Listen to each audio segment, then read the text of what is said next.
네, 안녕하십니까. 함재봉입니다. 오늘은 그 한국 사람 만들기 5번째 시간이 되겠습니다.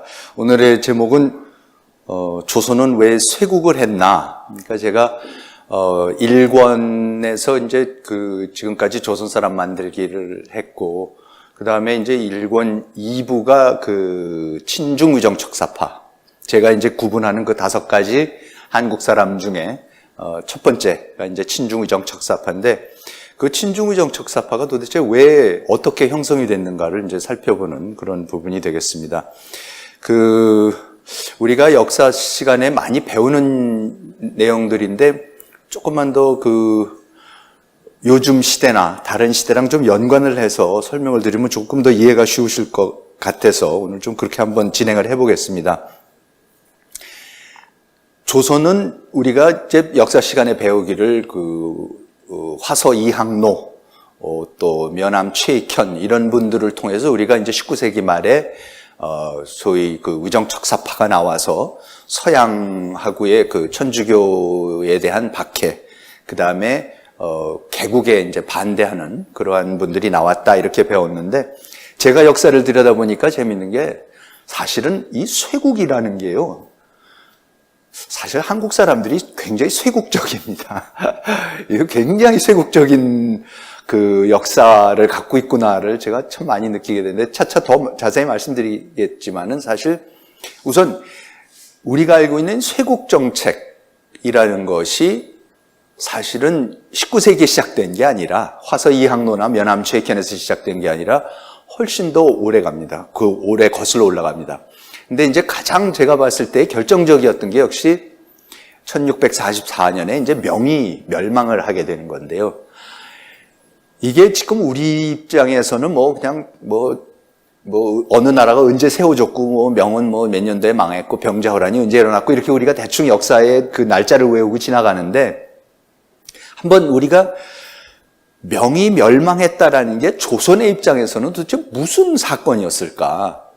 한번 그거를 제가 한번 좀 여러분들하고 같이 생각을 해봐야겠다는 생각이 들었습니다. 그래서 저는 명의 멸망 얘기를 갖고 많이 생각해 보다가 갑자기 이런 생각이 들었습니다. 여러분 혹시 영화 좋아하시는 분들, 영화 중에 이게 나온 지 꽤 된 것 같은데, 한 7, 8년 된 것 같은데, 백악관 최후의 날이라는 영화가 있었어요. 그래서 이제 그때, 근데 재밌는 게, 이 영화에서 나오는 백악관을 침공해서 들어가서 대통령을 인질로 잡고 막 백악관이 폭발하고 하는데, 그게 북한 출신 누가 들어가서 이제 하는 이런 영화였었습니다. 그래서 그때 처음으로 어떻게 보면 북한 사람이 이제 이 국제사회에 이런 할리우드 영화에 나쁜 그걸로 등장을 하기 시작했구나, 이제 그런 생각을 하면서 봤던 생각이 나는데, 근데 사실 이러한 백악관 최후의 날이라는 영화가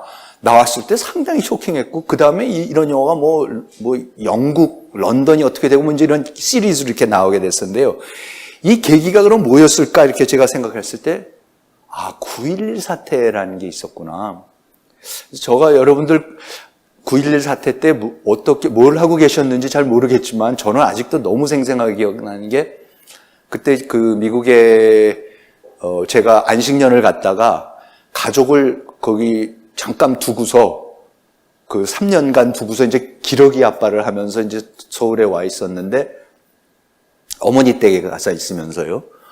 그래서 그날도 이제 퇴근을 하면서 학교에서 연대에 있을 텐데 이제 퇴근을 하면서 운전하면서 이렇게 이거 스피커폰 끼고 집사람하고 이제 통화를 하면서 아파트에 도착을 해서 끊고서 이제 다 도착했다 그러고 이제 올라가서 어머니 댁 문을 열고 이렇게 들어갔는데 그때 9시 뉴스 막 시작할 때였어요. 딱 들어갔는데 어머니가 텔레비를 보시는데 이게 지금 뭐냐 이제 그러시는 거예요. 이게 영화냐 뭐냐. 그래서 그때 이제 이 트윈타워가 쌍둥이 타워가 이제 하나가 불타고 있을 때였으니까 벌써 비행기가 하나가 들어가.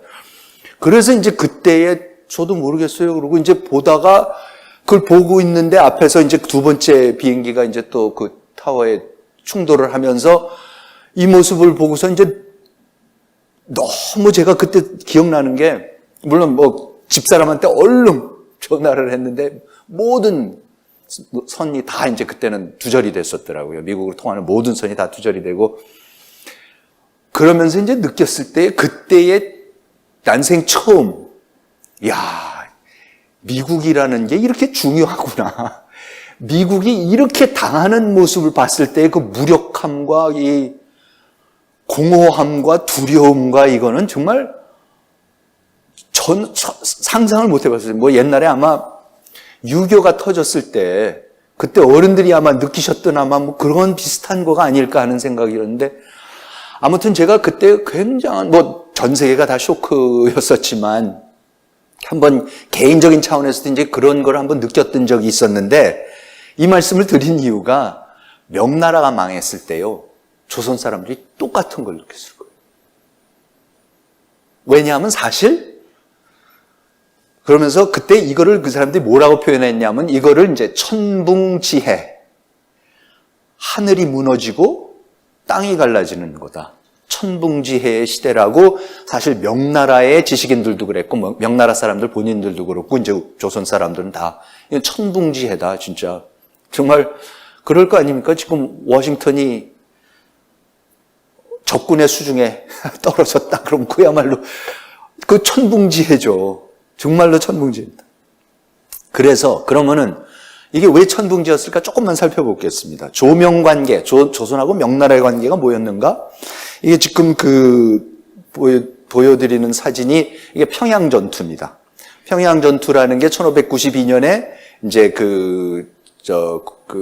왜군이 이제 쳐들어와서 이 고니시 소서행정의 고니시의 군이 이제 평양으로 진경으로 갓도기요마사는 이제 함경도 쪽으로 이제 북진을 해 나가고 있었던 때인데 먼저 이제 평양성에 도착해서 그 평양성에 왔을 때에 드디어 중국이 명나라가 드디어 군대를 보냅니다. 그러니까 여기에 쳐들어올 때까지 몇 달이 지났는데 명나라에서도 도대체 지금 조선에서 무슨 일이 벌어지는지를 모르고 있었고 명나라가 이미 두 군데의 반란이 일어나는 것을 진압을 하고 있었기 때문에 정신이 하나도 없었습니다. 근데 이제 한참 어느 정도 시간이 지나면서 이게 보통 일이 아니다. 그러면서 명나라 사람들이 격론을 벌입니다. 무슨 그 격론을 벌이냐면은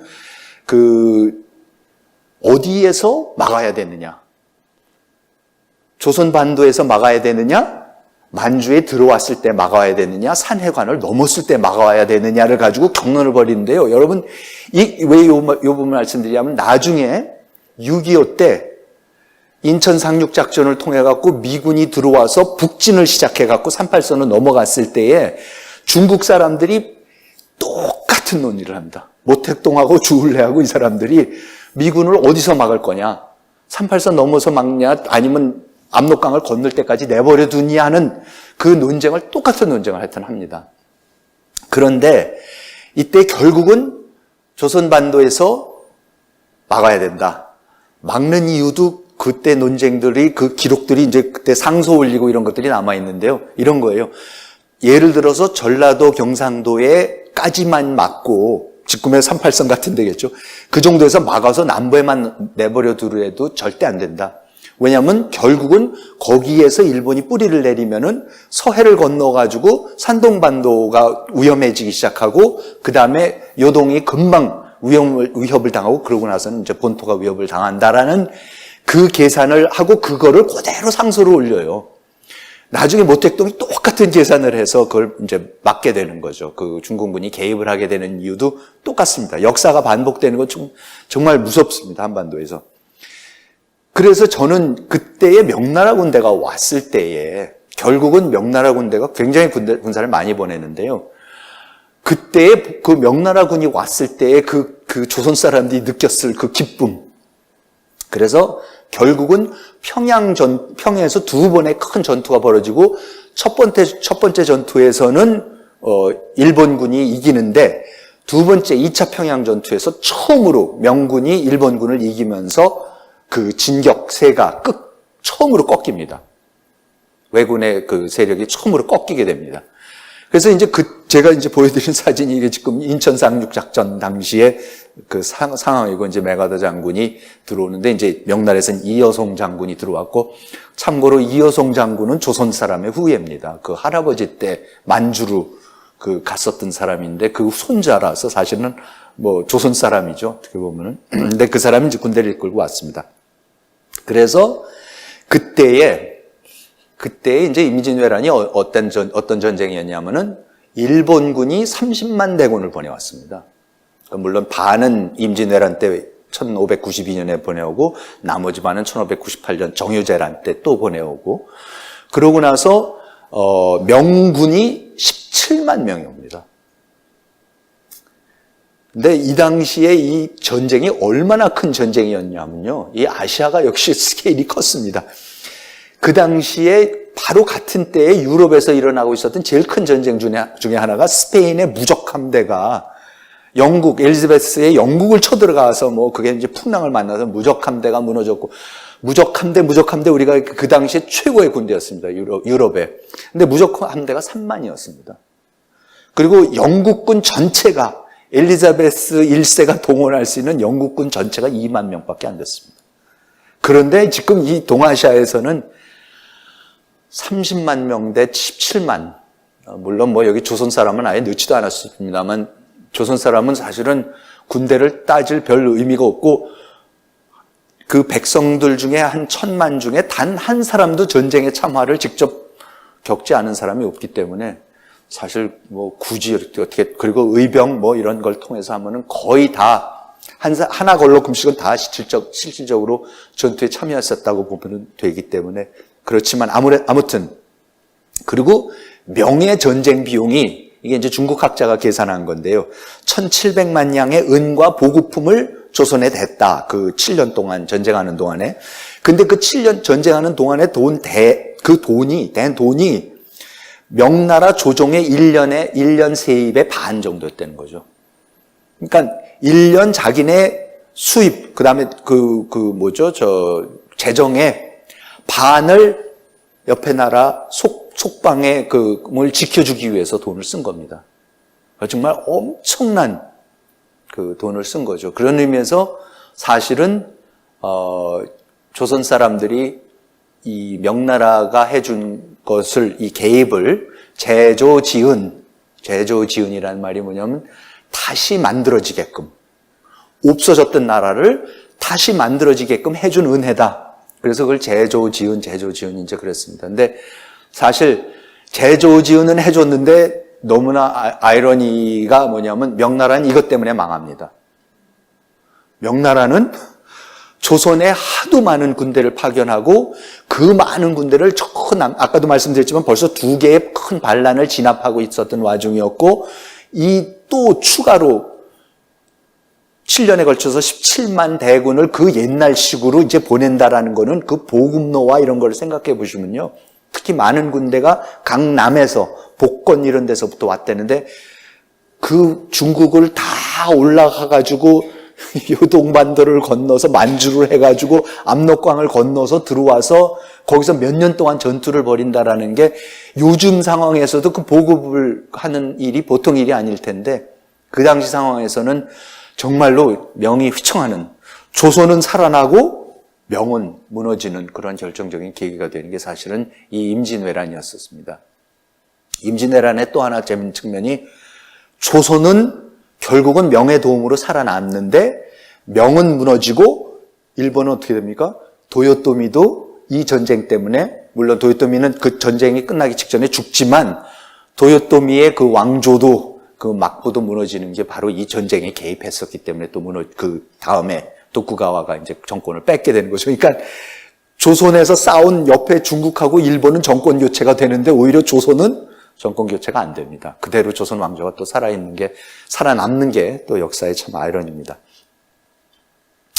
자, 그런데 이러한 제조지은을 해준 이 나라가 1598년에 임진왜란이 끝나고 1644년, 그러니까 46년, 50년이 안 돼서 나라가 이제 완전히 없어져 버리는 거죠. 그렇죠? 그러니까 지금 우리가 6.25 한 지 벌써 몇 년 됐습니까? 한 70년 됐는데, 지금으로부터 20년 전에 상상을 해보세요. 우리를 구해준 미국이 없어졌다. 지금 그겁니다. 네? 임진왜란 딱 끝나서 자기를 제조 지은의 그 나라가 50년 지나고 나서 없어져요. 이게 한 세대입니다. 여러분, 우리가 그 역사를 임진왜란 있고 1637년에 병자호란 있고 이렇게 배우는데, 많은 사람들이, 조선 사람들이 두 전쟁을 다 경험을 합니다. 굉장히 같이 붙어 있었던 전쟁이었습니다.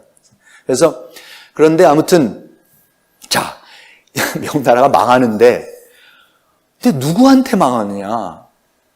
이거 더 황당한 얘기입니다, 지금. 뭐냐면 여진한테 망해요, 여진한테.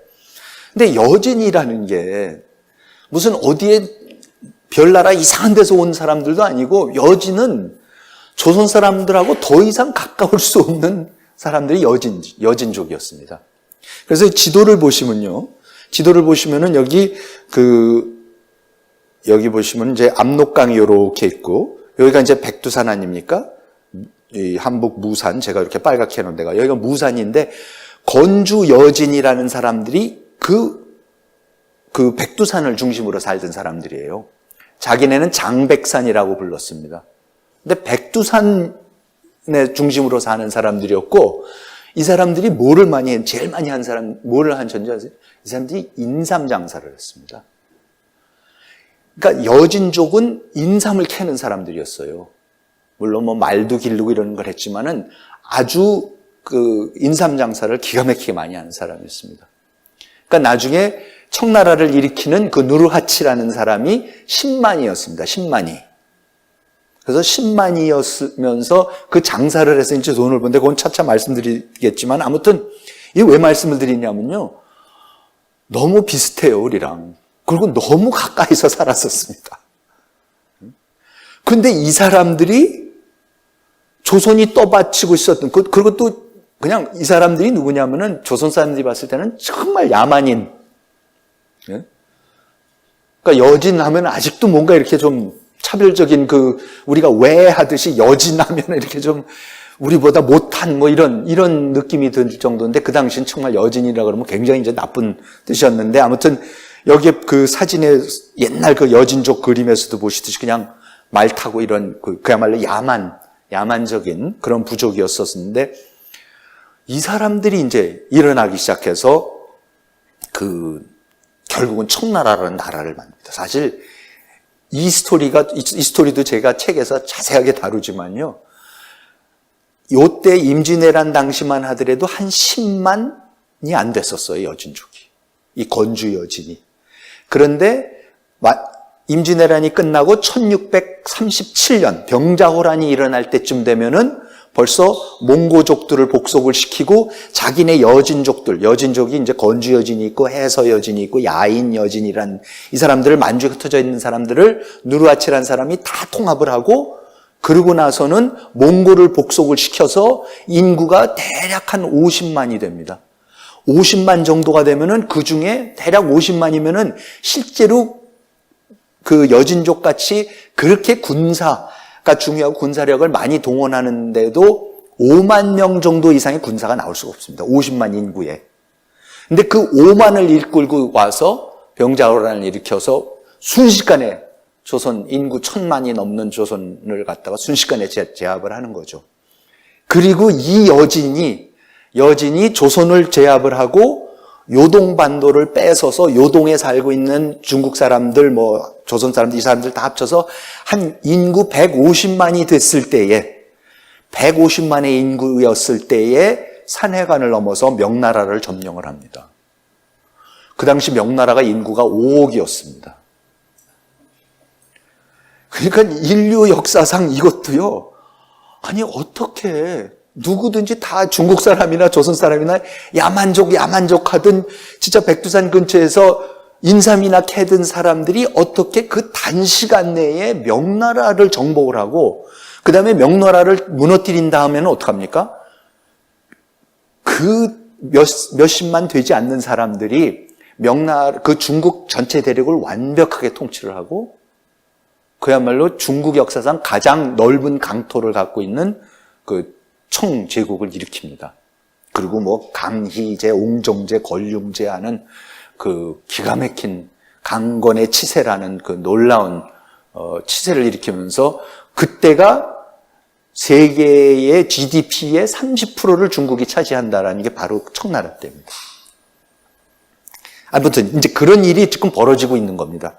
그러니까 아직도 그냥 야만족이라고 조선 사람들은 생각하고 있는데 지금 이런 일이 벌어지고 있습니다. 참 재밌는 부분이 제가 요게 아까 잠깐 말씀드린 부분이지만 왼쪽 그림 보시면 이게 그 여진족, 그러니까 청나라의 역사, 청사, 그러니까 그 중에 이제 만주사라는 부분이 있으면 청나라가 이제 나중에 나라를 세우고 나서 이제 자기네 역사를 쓰는데 자기네가 산해관을 넘어서 중국 본토에 들어오기 전에 만주에 있을 때의 역사를 써놓은 부분이 맨 앞부분에 나오는데 거기에 나온 사파인데요. 사파를 보시면은 여기에 요게 옆에 글씨가 장백산이라고 써 있습니다.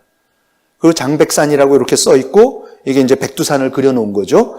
그리고 이제 오른쪽 거를 보시면요.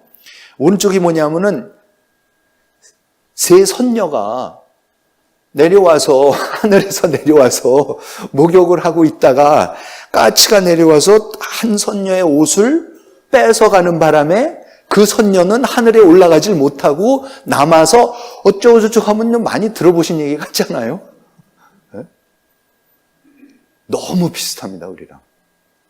저는 사실 다른 민족이라는 개념이 여러 가지 하겠지만 한번 생각해 보세요, 여러분. 태조 이성계 어디 사람이었습니까? 함흥 사람입니다. 그럼 여러분 함흥이라는 게요. 1392년도 조선이 개국할 당시에 함흥이라면은 사실 평양까지만이 제대로 된 문명사회였지 평양 이북은 조선시대 내내 거의 손을 못 댔습니다. 그야말로 이제 야인들이 살고 있었던 데고. 그리고 이제 태조 이성계가 잘하는 게 뭡니까? 활, 명궁 아닙니까? 근데 활 잘 쏘는 사람들이 누굽니까? 여진족이 활을 잘 쏩니다. 여러분들 그 최종병기 활이라는 영화 보셨는지 몰라도 거기에도 그 활 잘 쏘는 사람들로 꼭 나오는데요. 그리고 제일 친했던 친구, 의형제를 맺었던, 그리고 문명에 같이 배양이 되는 제일 친했던 친구가 퉁두란, 이지란, 나중에 이제 그 이름을 줘서 성씨를 줘서 이지란이라고 그러지만 이제 퉁두란도 건주 여진이었습니다. 제일 친한 친구가.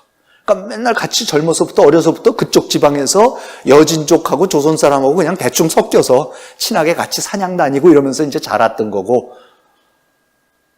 그러니까 그런 강한 무장이 저는 오히려 나왔던 게 아닌가 하는 생각이 듭니다. 굉장히 여진족의 영향을 이제 많이 받았다고 생각을 하고요.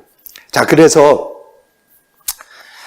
여기가 이제 맨 왼쪽 그림이 이게 이제 누르하치, 그 청의 태조고, 두 번째가 우리가 잘 아는 청태종, 홍타이지라고 이제 그 누르하치의 여섯째 아들인가 그렇고, 그 다음에 세 번째 그림이 도르곤이라 그래서 이제 누르하치의 일곱 번째인가 하여튼 또 아들이에요. 그러니까 홍타이지의 동생. 이 세 사람이 산해관이라는 걸 만리장성을 넘어서 중국 본토에 들어오기 전까지의 이 만주라는 여진족을 만든 사람들입니다. 그리고 맨 오른쪽의 그림이 그 여진족 중에서도 이제 이 세 사람이 만들어내는 당시 세계 최강의 군대, 병기, 그게 뭐냐면 팔기군이라는 걸 만들어냅니다, 이 사람들이. 그래서 뭐 너무 시간이 없어서 많이 설명은 드리긴 힘들지만, 팔기군이라는 거는 이렇게 그 사냥하던 사람들, 니루라고 해갖고 이제 여진족이 그 영화에서도 보시면 나오지만 그 사냥을 이제 잘하는 사람들인데, 사냥하는 팀이 항상 있습니다. 그 사냥하는 팀을 중심으로 해갖고 누르하치가 그 사람들을 사냥만 한 게 아니라 전쟁을 하고 같이 생활을 하게끔 하고 경제활동도 같이 하게끔 하는 새로운 군사제도를 만들기 시작하면서 그 군사제도가 같이 먹고 생활하고 훈련하고 전쟁하고 하는 그 막강한 군대를 크면서 그게 이제 팔기군이라는 게 돼서 사실 청나라 망할 때까지도 그 청의 주력 군대가 이제 팔기군 노릇을 하는데 이제 그 대표적인 사진입니다. 자, 그런데 이 사람들이 아까 말씀드린 대로 놀라운 국가 건설을 하는데 요것만 말씀드릴게요. 아까 그 누르하치가 이제 10만이라고 말씀드렸잖아요.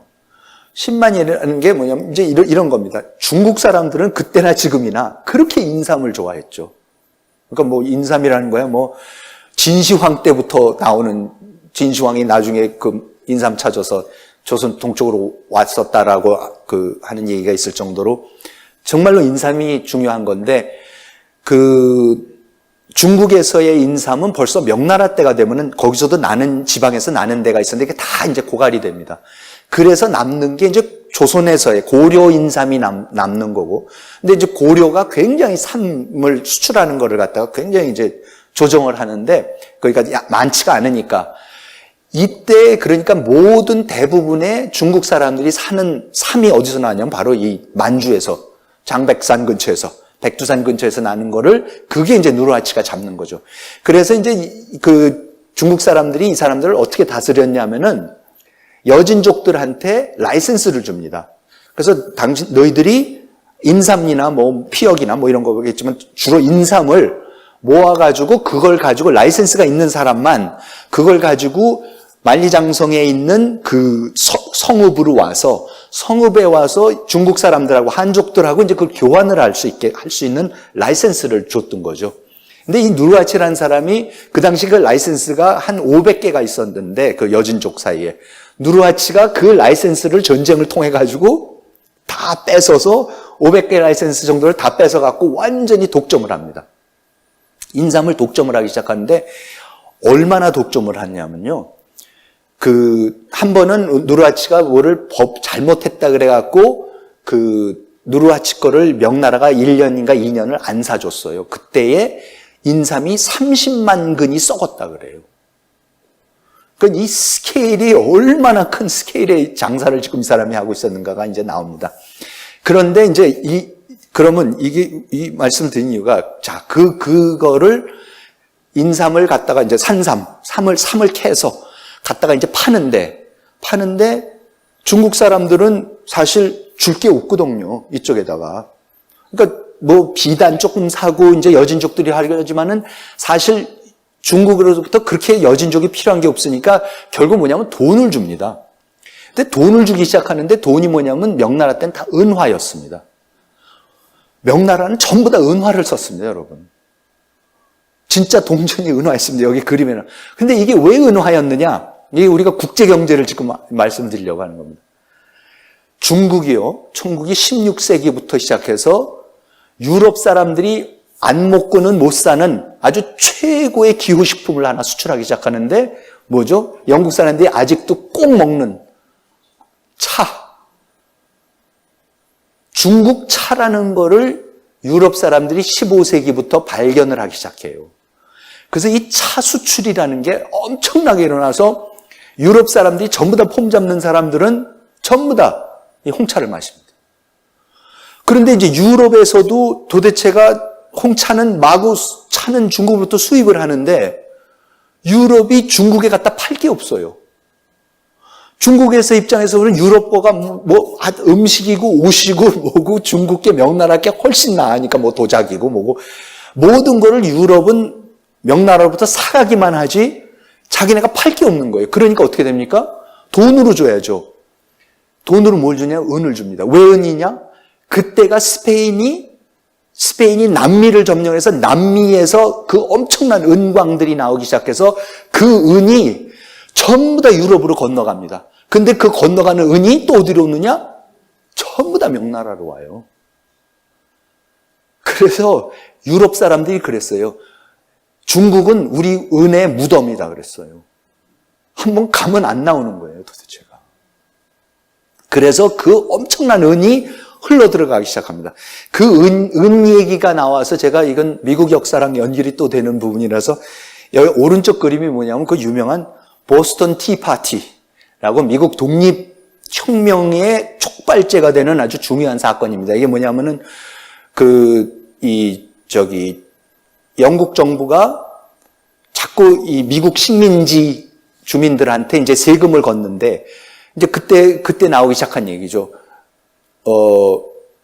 요즘도 이제 미국 사람들이 많이 하는 쓰는 얘기인데 세금을 내면은 자기의 의원을 국회의원을 의회에다가 놔줘야 되냐. 내가 세금 내는 만큼 내 목소리를 반영할 수 있는 내 국회의원을 뽑아서 의회에다가 보내야 되는데 영국 정부가 미국 식민지는 국회의원 보낼 자격이 없다. 그래서 영국 파르라멘트에 미국 식민지를 대표하는 국회의원이 없었어요. 그러니까 이제 그거를 미국 식민지 사람들은 계속해서 요구하는 거고 왜 텍스를 내는데 tax without representation 나를 대변하는 사람이 없는데 왜 자꾸 텍스를 내라 그러냐 그래갖고 이때 이제 특히 이 차가 들어오는데 그러니까 지금 중국에서 차가 지금 여기 들어와 있었던 거예요. 그런데 이 차를 팔고 사고 하는 데에 전부 다 텍스를 내라 그러니까 미국 사람들이 그날 밤에 이제 그 영국 정부에 저항을 한다 그래갖고 밤에 올라가 가지고 거기에 있는 이 차를 전부 다 바다에다 던졌다. 그래서 이제 티파티, 버스턴 티파티라고 그러고 왜 최근에도 미국에서 일어나는 그 보수 우파 운동에 그거를 자꾸 티파티 운동이라는데 그게 바로 이 보스턴 티파티 운동에서 이제 따오는 얘기입니다. 근데 이 차를 파는 그 배가 왜 거기 가 있었느냐? 남미에서 오는 은을 가지고 북미로 와서 그 은을 해갖고 이 차를 사서 그 은이 유럽으로 가는 이 세계 경제 구조가 지금 돌아가고 있었기 때문에 거기 이 차를 파는 배가 와 있었던 겁니다.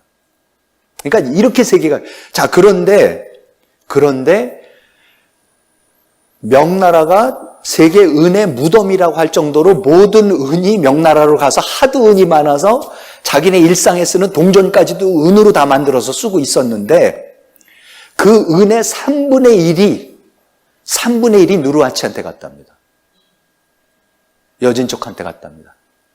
이런 게 참 그 역사학자들이 이거를 다 연구를 해놨는데 예를 들어서 그러니까 이게 어떻게 나오냐면 그때 누르하치한테 잘못해갖고 어떤 그 여진족의 부족장이 이제 잡혀서 재산을 몰수당하고 이제 처벌을 받는 이제 기록들이 있는데요. 그냥 여진족 부족장인데 노비들이 뭐 한족이 100명, 조선족이 250명, 그 다음에 뭐 집이 몇 채, 뭐 가축이 몇 마리 어쩌고저쩌고 하고 나오면서 은이 몇천 냥이 이렇게 나와요, 꼭. 그러니까는 상상을 초월하게 부유했었습니다. 이 장사를 잘해가지고. 이 사람들이. 그리고 청태종 같은 사람들은 홍타이지 같은 사람은 그 돈을 이용해갖고 대포 같은 거를 만드는 거죠. 홍위포라는 대포 같은 거를 만들어서 나중에 명군하고 싸워서 이기게 되는 우리가 남한산성 영화 같은 데서 보면은 그 홍위포라는 포를 쏘는데 홍위포라는 포가 여러분 홍위포라는 게 이 얼굴이 빨간 홍위라는 게 얼굴이 빨갛다는 겁니다. 근데 그 뭐냐면 네덜란드나 포르투갈 사람들이 만든 거예요. 그래서 그 서양 대포란 뜻인데 그거를 홍타이지 같은 사람이 청태종이 그대로 만들어냅니다. 조선 기술자, 중국 기술자를 갖다 놓고서 돈을 갖다 대면서 최고의 그 대포 만들려고 그러고 그러니까 돈을 벌고 장사를 잘해갖고 돈을 벌고 무기를 만들고 그리고는 팔기군 같은 군대 그 조직을 만들어서 그 다음에 산해관을 넘어서 이제 들어갑니다. 그러니까 지금 보여드리는 사진의 왼쪽이 이 청나라가 강력이 제일 넓어졌을 때입니다. 그러니까 신장, 지금의 신장, 티베트, 위구르, 신장 위구르 지역 이런 게 중국의 강토로 들어가는 게 청나라 때입니다. 그전에는 전혀 독립적인 거였고 오히려 중국을 늘 위협했던 나라들인데 청나라 때 드디어 완벽하게 이제 복속을 시킵니다.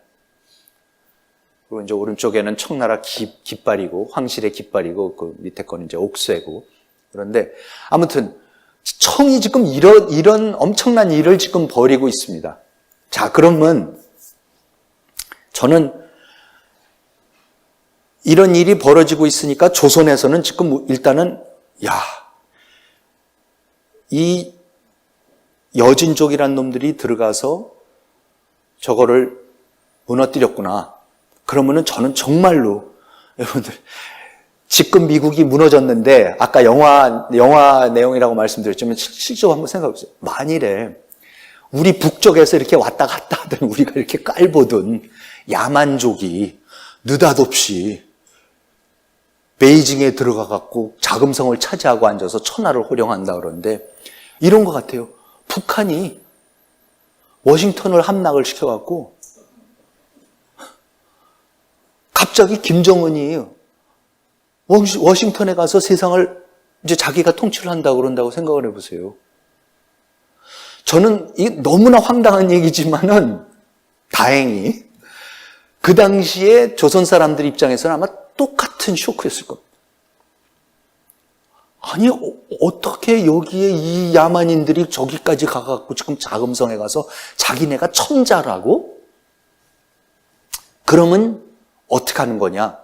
저는 이랬을 것 같아요. 만일에 그런 일이 지금 벌어졌다. 그럼 어떻습니까? 자, 그러면 우리도 주체사상을 해야 되는가? 어떻게 해야 되는가? 이런 거 아니겠어요? 그런데 지금 우리는 자유민주주의 시장경제를 했는데 그러면 저놈들이 들어가서 저렇게 점령을 했다 그래서 우리가 그럼 그걸 따라갈 거냐? 아니면은 어떻게 해서든지 자유시장경제, 자유민주주의 이거 유지해야 되는 거 아니냐? 우리가 주자성리학이라는 이 문명을 지금 국가를 명나라 덕분에 하고 같이 국가를 하고 있었는데 저 명나라가 갑자기 말도 안 되는 야만족한테 나라가 무너졌어요. 그럼 이제 우리는 어떡할 거냐? 그때 조선 사람들이 그러면 우리가 야만이 될 수는 없다. 그냥 우리끼리라도 어떻게 해서든지 이걸 유지하자. 닫아버리자.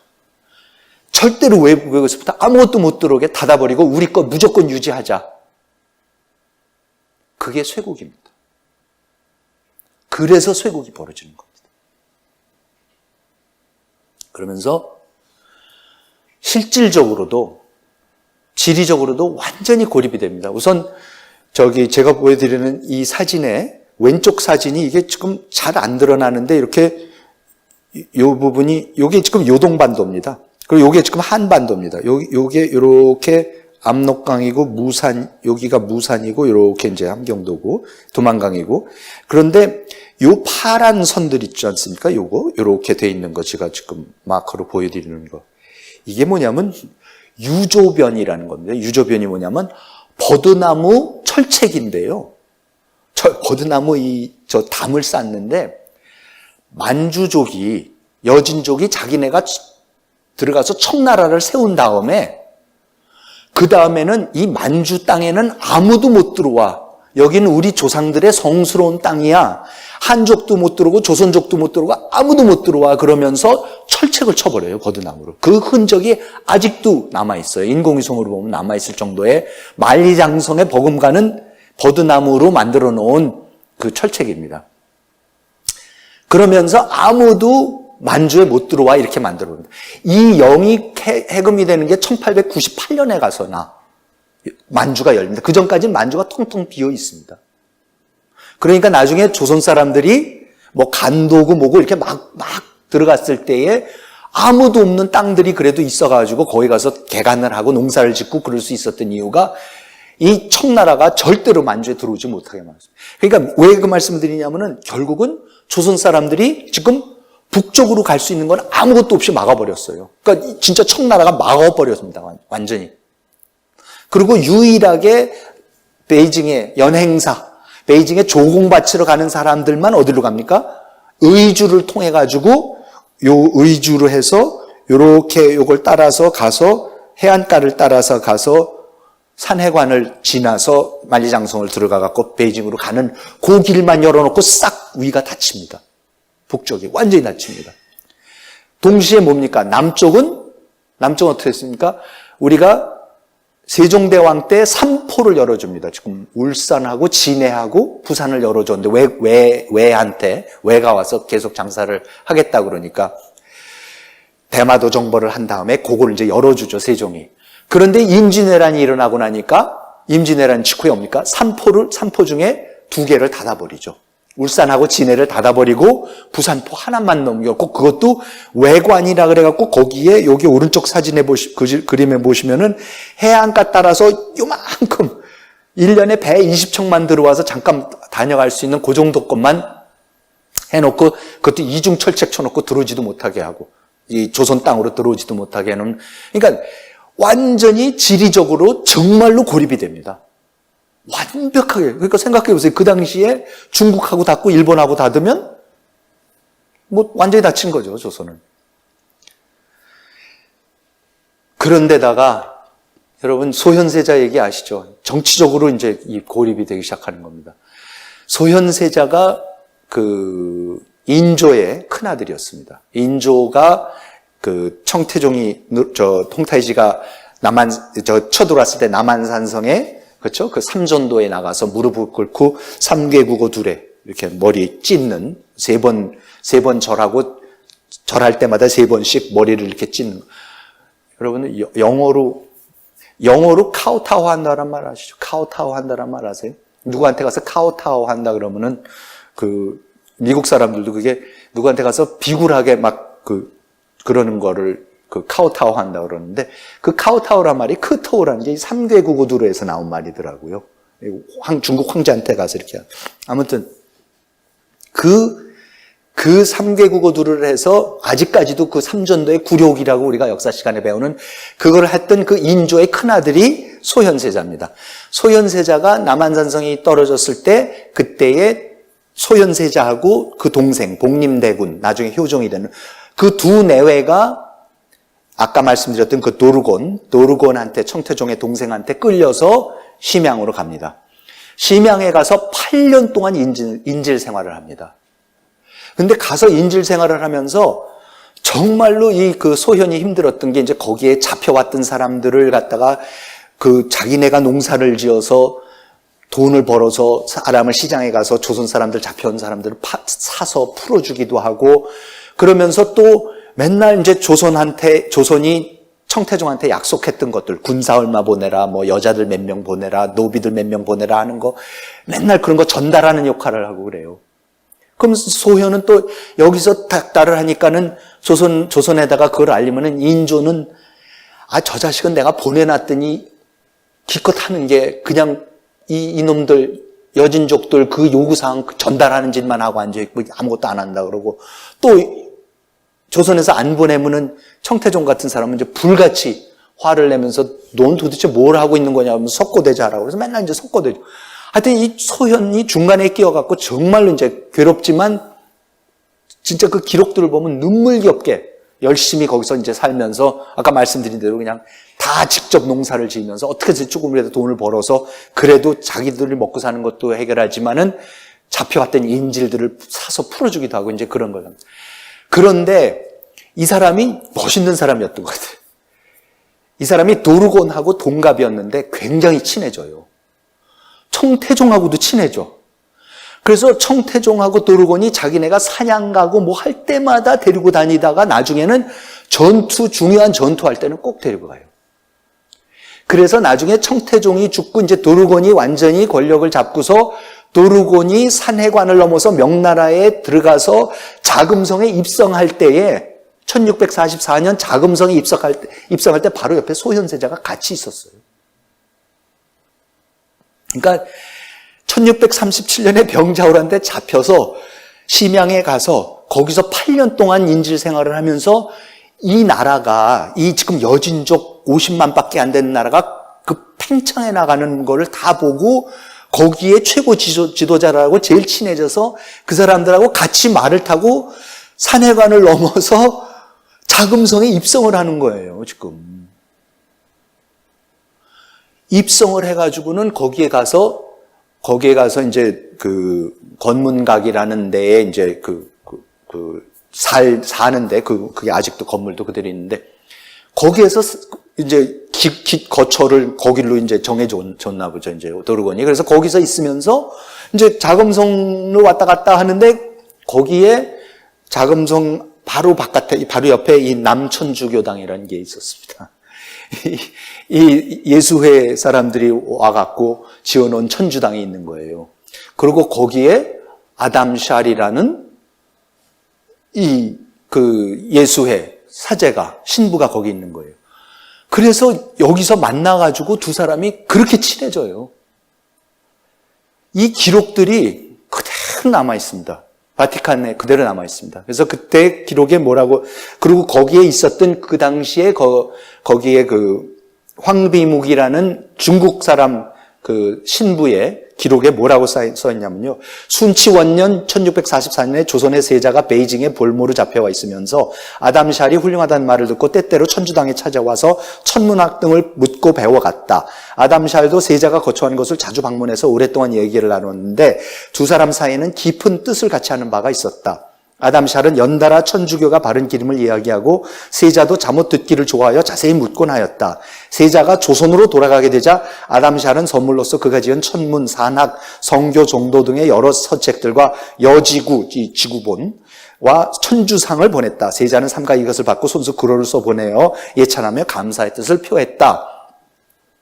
그래서 그 다음에 뭐 여러 기록들이 있습니다. 근데 다시 와서 이거는 제가 못 가져가겠습니다. 그래서 이 십자가상이나 이런 거는 돌려주고, 그리고 이제 그 대신 그 세례를 받은, 영세를 받은 천주교인이 된 명나라 그 시녀와 그 종을 데리고, 그러고 이제 귀국을 합니다. 그러니까 도르곤이 자기네가 남한산성에서 끌고 왔지만, 이제 대륙 정복까지 다 했으니까, 이제 고향으로 가라 그래서 소현을 놔준 거죠. 그래서 소현이 8년 만에 귀국을 합니다. 근데 여러분 어떻게 됩니까? 귀국한 지 반년 만에 죽어요. 이게 실록에 나오는 겁니다. 온몸이 전부 검은 빛이었고 이목구비의 7구멍에서는 모두 선혈이 흘러나오므로 검은 명목으로 그 얼굴 반쪽만 덮어놓았으나 곁에 있는 사람도 그 얼굴빛을 구분할 수 없어서 마치 약물에 중독되어 죽은 사람과 같았다. 그런데 이 사실을 외인들은 아는 자가 없었고 상도 알지 못했다. 이렇게 공식적으로 기록이 나 있는데, 이건 독살은 완전히 확실한 거죠. 근데 이 독살이 일어났는데 인조가 어떡합니까? 아무 수사하지 말라 그럽니다. 그리고 약식으로 장례를 치러버리고, 그리고 지금 그 소현한테 아들이 셋이 있었어요.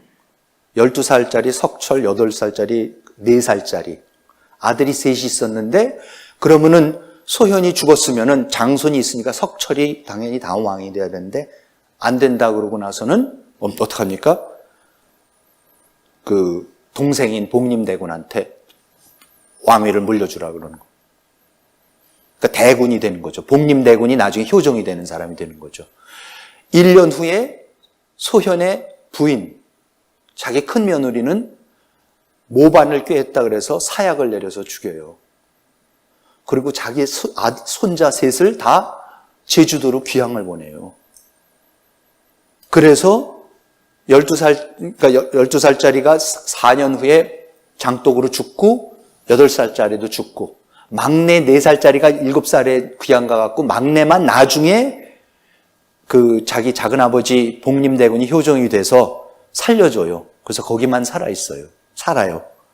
나머지는 다 죽여요. 이게 무슨 말씀이냐면요. 제가 보니까 그러더라고요. 그 소현은 너무 큰 세상을 봤어. 너무 큰 세상을 봤어요. 당시의 조선 사람 중에 누가 이 새 나라가, 이 청이란 나라가 불같이 일어나는 모든 과정을 다 옆에서 보고 그 최고 지도부랑 제일 친하고 서양 사람하고 만나가지고 새 서양의 종교나 배움에 대해서 다 알고 그거를 다 가지고 와서 내가 조선에 가면 꼭 이거를 다 책으로 만들어서 하겠습니다라고 아담샤라고 약속한 그런 기록들도 그대로 남아있어요. 근데 아버지 인조의 입장에서 봐서는 이거는 지금 용납할 수가 없는. 그래서 아버지가 죽입니다. 그러니까 이 조선이 제가 쇠국이라는 게 조선의 거의 DNA가 아닌가. 그러니까 여러분 우리가 지난 한 60년, 70년 개국을 해서 이렇게 불같이 일어난 거는 이건 정말 이건 기적입니다. 기적. 우리 역사상 이런 시대가 너무 없습니다. 그런데 전 소현의 죽음을 보고 있으면 정말 만일 역사에서는 만일이 없지만 만일 소현이 왕위를 물려받았었더라면은 조선은 뭐 완전히 다른 방향으로 갔겠죠. 근데 조선이 어느 방향으로 갑니까? 결국은 복림대군이 이제 왕위에 오르죠. 그 효종으로 왕위에 올랐는데 복림대군이 자기가 아직도 대군이었을 때, 그러니까 심양으로 끌려가기 전에 자기의 그 선생이었던 우암 송시열을 다시 모시려고 그럽니다. 와서 도와달라고, 자기가 왕이 되니까. 그랬더니 우암이 여러 번 그 송시열이 거절을 하다가 마지막으로 요 글을 드릴 테니까 이거를 읽어보시고 전하께서 완전히 제 뜻에 따르시겠다, 동의해 주신다면 제가 모시겠습니다. 그래서 소위 그 기축봉사라는 유명한 글을 올립니다. 근데 이제 거기 굉장히 긴 글인데 일부만 제가 인용을 했습니다. 그런데 이제 이게 지금 청이 계속 승리하는 거를 이제 보면서 이런 거 하는 얘기입니다. 그런데 어찌 하늘이 재앙을 계속 내려 역적 오랑캐가 다시 시역을 자행할 줄을 생각하였겠습니까? 그러니까 계속해서 청이 지금 오랑캐가 망해야 되는데 병자호란 쳐들어온 것만 해도 억울해서 죽겠고 이놈들이 망해야 되는데 망하기는커녕 지금 자금성까지 차지하고 지금 남쪽으로 해서 이때는 특히 효종이 내내 바라는 게 그 남명이라는 명의 그 황손 중에 황실 일부들이 저 남쪽으로 가서 남명이라는 거를 간신히 명맥을 유지하고 있었는데 거기에 그렇게 희망을 겁니다. 혹시 이 사람들이 그래서 당연히 하늘이 명을 저버리지 않겠지, 이 사람들이 다시 일어나서 청을 거꾸로 트이겠지 하는데 들려오는 소식마다 계속 청이 이기는 것만 들려오니까 어찌 하늘이 재앙을 계속 내려 역적 오랑캐가 다시 시역을 자행할 줄을 생각하겠습니까? 1월이 비치고 상로가 떨어진 곳에 사는 모든 성명을 가진 이유라면 그들과 한 하늘 밑에서 함께 할 수 없는 의리를 가지지 않는 자가 없을 터인데, 더구나 우리나라는 신종 황제가 조선 때 이제 군대를 보내준 신종 황제의 은혜를 힘입어 임진년의 별난에 종사가 이미 폐허가 되었다가 다시 존재되고 제조지은을 입었고 생민이 거의 다 없어질 뻔하다가 다시 소생되지 않았습니까? 우리나라의 풀 한 폭이 나무 한 그루, 백성의 머리털 하나까지도 황흔을 입은 것입니다. 명나라가 없었으면 우린 존재하지 않았다. 그러면서 무조건 걸어 닫고 어떻게 해서든지 우리가 실력을 길러갖고 언젠가는 수복을 하자. 그러니까 그 효종의 북벌 얘기가 이제 나오기 시작하는 거죠. 그런데 그렇지 않더라도 우리 거를 지키면 되지 않겠느냐 하는 게 이 기축봉사의 이제 결론입니다. 그러면서 이념적 쇄국을 하는데 무슨 쇄국을 하냐면은 여러분 우암이 고향의 충청도에 내려서 화양동이라는 데를 마을에 가서 삽니다. 그리고 화양구곡이라는 우리 지금 명승지 중에 하나죠. 화양구곡이라는 게 있습니다. 근데 화양구곡이 뭐냐면은 주자가 무의곡이라는 무의산이라는 그 절강에 있는 복건성에 있는 아주 절경이 있습니다. 왼쪽 사진입니다. 우의산 이런데 아직도 뭐 관광객들 굉장히 많이 가는 데인데요. 우의구곡 해갖고 유명한 시를 지은 게 있습니다. 그 주자의 거를 그대로 따라서 우리도 화양구곡이 있다 해서 그거를 그대로 따라하고요. 근데 왜 화양인지 아세요? 화양이 뭡니까? 화가 중화의 화입니다. 양은 태양. 중국에 태양이 비추는 곳. 명나라에 태양이 비추는 곳. 그러면서 입는 옷부터 시작해서 먹는 것까지 우리는 끝까지 지키겠다. 명나라 거를 지키겠다. 그래서 두발 이런 거까지 그대로 지키겠다. 저는 상투 트는 게 어디서 왔나 많이 생각해봐요. 뭐 나중에 조금 상투 트는 거 명나라 상투입니다. 다만 왜 우리만 상투 트는 것 같이 보여요? 청나라가 들어와서 중국의 모든 남자들한테 뭐를 시킵니까? 노르곤이 아주 악명 높은 다 변발을 하라고 그러는 거죠. 이마를 다 깎고 머리 따라고 남자들 보고. 그것 때문에 중국에서 청나라에 대한 엄청난 반란이 일어나서 그 진압을 하는데 몇십 년이 걸립니다. 두발 문제 때문에. 근데 조선은 명나라의 거를 그대로 가져가는 거죠.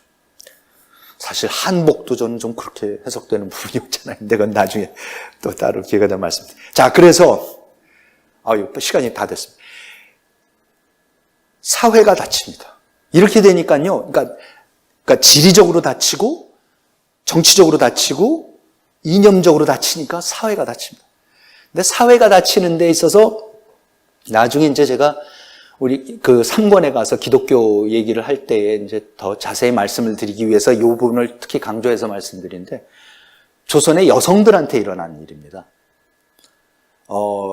이런 일이 있었습니다. 유명한 사건이었는데 여러분 저기 아시죠? 소위 환향녀. 그러니까 이제 청군이 병자호란 때 와서 이제 몇십만 명을 잡아가는데 이제 여자들도 물론 많이 잡아가죠.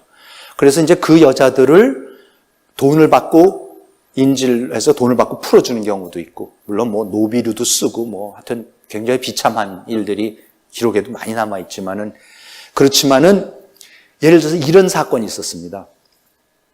그때에 그 장유라는 장유가 누구냐면은 효종의 장인이에요. 그러니까 그 장유의 딸이 효종의 비입니다. 그런데 그 아들이 또 있었던 거죠. 그러니까 효종빈의 오빠 장선징이 있었어요. 그런데 이때에 얼마나 병자호란이 처참했었냐면은 이런 집안의 여자들까지 다 잡혀간 거예요. 그래서 장선징의 부인, 장유의 큰 며느리, 그렇죠? 그러니까는 효종빈의 올케가 지금 심양에 잡혀갔었다가 1년 만에 풀려나왔어요. 그래서 돌아왔어. 그랬더니 장유가 예조에다가 이런 상소를 올려요. 글을 올려요. 외아들 장선징이 있는데 강도의 변에, 그러니까 강화도에서 있다가 이제 잡혀갔어요. 그의 처가 잡혀갔다가 속환되어 와 지금은 친정 부모집에 가 있다. 그대로 배필로 삼아 함께 선조의 제사를 받들 수 없으니 이혼하고 새로 장가들도록 허락해달라.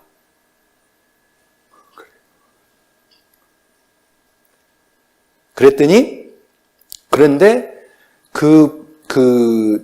누구예요? 그 며느리가, 장유의 며느리가 또 도승지의 딸이야. 안 그렇겠어요?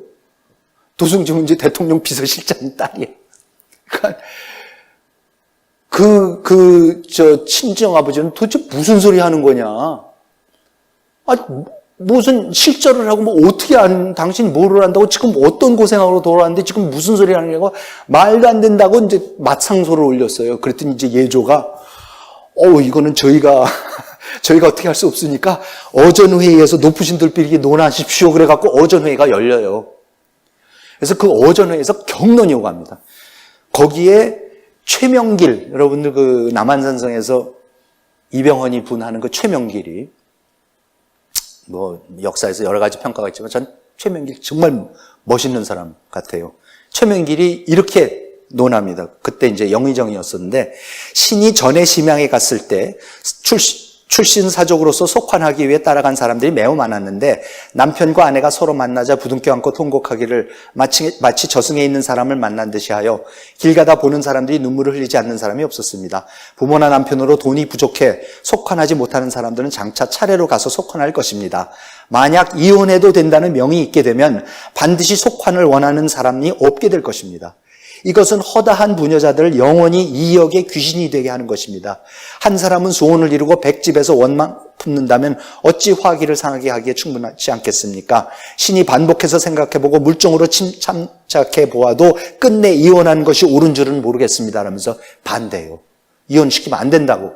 그러면서 사관을 사고에다가 보내가지고 그 왕조실록 사고에다 보내갖고 선조실록을 보게 해요. 이 영의정도 실록을 볼 수가 없었습니다.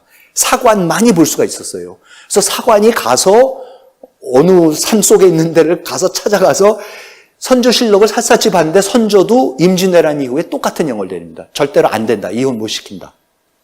왜군한테 무슨 일을 당하고 안 된다라고 사대부들한테 그 소위 실절했다 그래서 며느리나 부인을 내치는 일을 못하게 이제 했던 적이 있었습니다.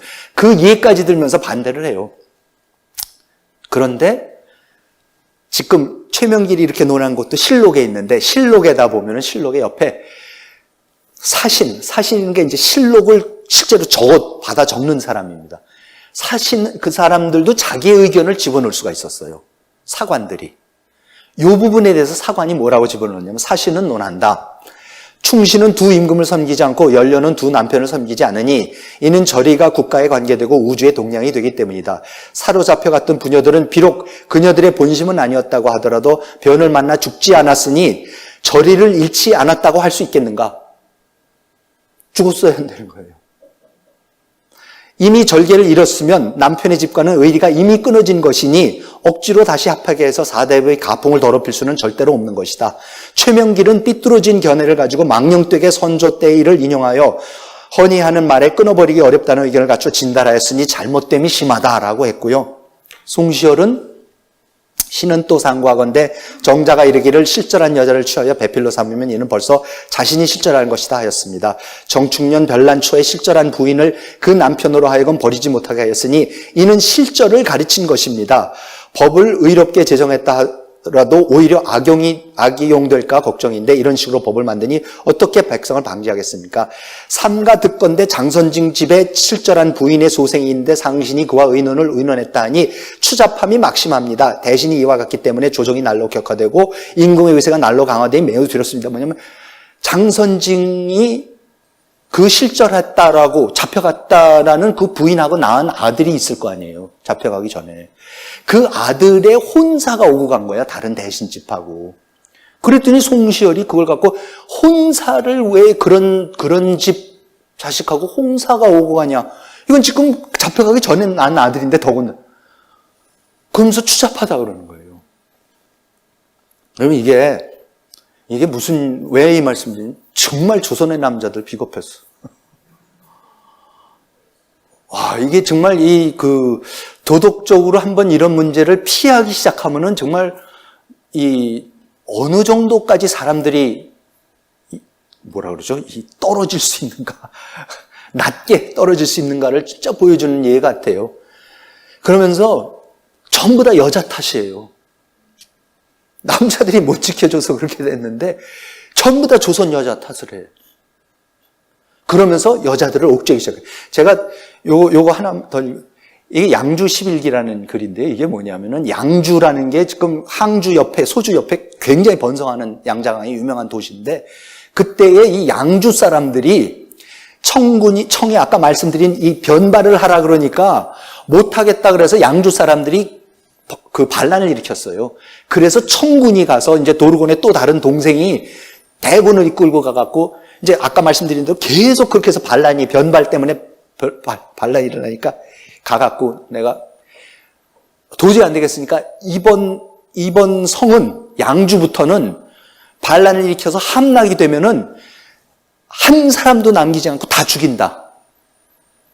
아예 정책을 그렇게 내요.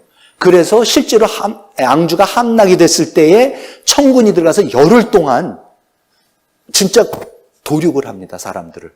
근데 그 중에 한 사람이 살아남았어요. 근데 이 사람이 살아남아서 열흘 동안 숨어서 달리면서 살아남아서 있었던 일들을 기록을 해놓은 게 있어서 그게 양주 11기라는 기록이 남아있어요, 아직도. 굉장히 처참한 기록인데 이게 또 미국 교수 하나가 영어로 번역을 또 해놨더라고요. 참 미국 사람들 대단해. 그래서 제가 이걸 그냥 그게 유명한 책에 이렇게 한 챕터 중에 중국의 유명한 문서들 번역한 것 중에 하나 있어서 그냥 있어서 봤는데 이런 규절이 나와요. 이 사람이 이제 숨어서 다니다가 그러니까 그날 이제 딴 집에 가서 숨어 있는 거죠. 근데 어느 날은 벽장 뒤에 이렇게 숨어 있는데 앞에서 진짜 이제 못 볼 일이 벌어지는 거죠. 그러니까 청군들이 중국 여자들을 데려다고 이제 희롱을 하는 그런 장면이 벌어지고 있는데, 그런데 이제 그러다가 청군, 이 여진족 그 군사가 하는 말을 듣고서 적어 놓은 게 있어요. 청해 군사들은 사람들에게 자주 말했다. 근데 이 사람만 들은 게 아니라 청해 군사가 이런 얘기를 많이 하고 다니는 걸 들었대. 우리가 고려, 조선을 정복했을 때는 수만 명의 여자를 포로로 잡았다. 그러나 그중 단 한 명도 정조를 잃지 않았다. 근데 중국 같은 대국 여자들은 어찌 이리 수치심을 모르는가? 아니 뭐 이게 중국 분들한테는 죄송한데 뭐 그런 뜻이 아니라 진짜 너무나 아이러니인 거예요.